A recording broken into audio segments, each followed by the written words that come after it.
శ్రీమాత్రే నమః. ఈరోజు వచ్చేసి పుదీనా మామిడికాయ కొంచెం పల్లీలు వేసుకుని చట్నీ చేసుకుందామండి. అదిగోండి ఆయిల్ కొద్దిగా వేసాను. చూడండి, దీనికి కావాల్సినవి చూపిస్తాను. ఇదిగో చూడండి, మామిడికాయ ముక్కలు, పుదీనా, పల్లీలు, జీలకర్ర, కొంచెం మినపప్పు, పచ్చిమిర్చి, ఎండుమిర్చి, వెల్లుల్లి రెబ్బలు.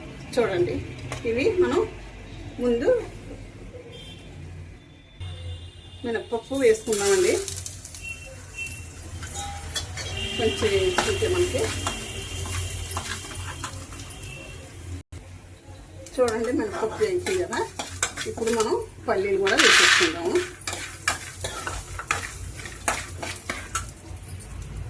కొంచెం జీలకర్ర కూడా వేసుకుందామండి. ఇవన్నీ వేసుకున్నాయి కదా. పచ్చిమిర్చి కూడా వేసేసుకుందాము. పచ్చిమిర్చి ఎక్కువ వేస్తున్నాను, కారంగా ఉంటుంది అనేసి. ఎండుమిర్చి కూడా వేసేసుకుందాము. ఇవన్నీ కలిపి వేగిన తర్వాత మనం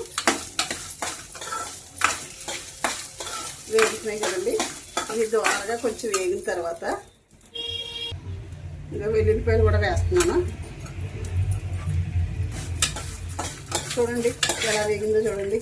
పప్పు అది బాగా వేగింది కదా. ఇప్పుడు పుదీనా కూడా, శుభ్రం చేసుకున్న పుదీనా కూడా వేసేసుకుందాం. మరి ఏగక్కర్లేదు, కొంచెం వేగితే సరిపోద్ది. ఇదిగో చూడండి, చింతపండు వేసుకోకుండా మామిడికాయ పులపులగా ఉంటుంది. మామిడికాయ ముక్కలు కూడా వేసుకుందామండి. కొద్దిగా వేగితే సరిపోద్దండి, మరీ అవసరం లేదు. దీనికి కొంచెం ఉప్పు కూడా సరిపడా ఉప్పు వేసుకుందాము. కావాలంటే షుగర్ వేసుకోవచ్చండి, బెల్లం కానీ లేదంటే పంచదార కానీ వేసుకోవచ్చండి నచ్చిన వాళ్ళు. అయితే నేను షుగర్ వేయకపోదామని పెట్టుకున్నానండి. వేయనండి. ఇవి వేగుతున్నాయి కదా, ఇవి మిక్సీ జార్లో తీసేసుకుని మనం చూడండి ఈ విధంగా వేగాయి. ఇలా వేగితే సరిపోతాయండి, ఎక్కువ వేగన అవసరం లేదు. ఎక్కువ వేగినానే ఇందులో అన్ని ప్రోటీన్స్ అన్నీ పోతాయి కదా, అంచేత తక్కువ వేగితే సరిపోద్ది. పుదీనా కూడా చాలా మంచిది కదండి. ఇదిగో చూడండి, ఇలా మిక్సీ జార్లోకి తీసేసుకుని వేయించేసుకుందామండి. వేయించేసుకున్న అన్నీ కూడా ఇందులో వేసేసుకుని శుభ్రంగా మిక్సీ పట్టేసుకుంటే మనకు సూపర్ ఉంటుందండి, చాలా బాగుంటుంది. మిక్సీ పట్టేస్తానండి.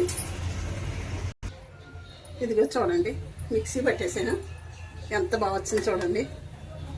పుదీనా మామిడికాయ చట్నీ చాలా బాగుందండి, చాలా సూపర్ వచ్చిందండి. ఇదిగో చూడండి, పుదీనా మామిడికాయ చట్నీ సూపర్ వచ్చింది. నచ్చిన వాళ్ళు పోపు కూడా వేసుకోవచ్చండి. ఎండుమిరపకాయ, జీలకర్ర, ఎల్లుల్లిపాయ, కరివేపాకు పోపు వేసుకోవచ్చండి. అంటే ఆయిల్ అయిపోతుందని చెప్పేసి నేను పోపు వేసుకోవటం లేదండి. ఇదిగో చూడండి ఎంత బాగుంది చూడండి, కలర్ఫుల్ కానీ. దీంట్లో నెయ్యి కానీ నూనె కానీ వేసుకుని నచ్చిన వాళ్ళు తింటే అలా తిన్నా బాగుంటుంది, ఇలాగన్నా బాగుంటుంది. చాలా సూపర్ ఉంది కదండి. చూడండి, ఉంటానండి. శ్రీమాత్రే నమః, శ్రీమాత్రే నమః, శ్రీమాత్రే నమః. వీడియో ముగిస్తున్నానండి.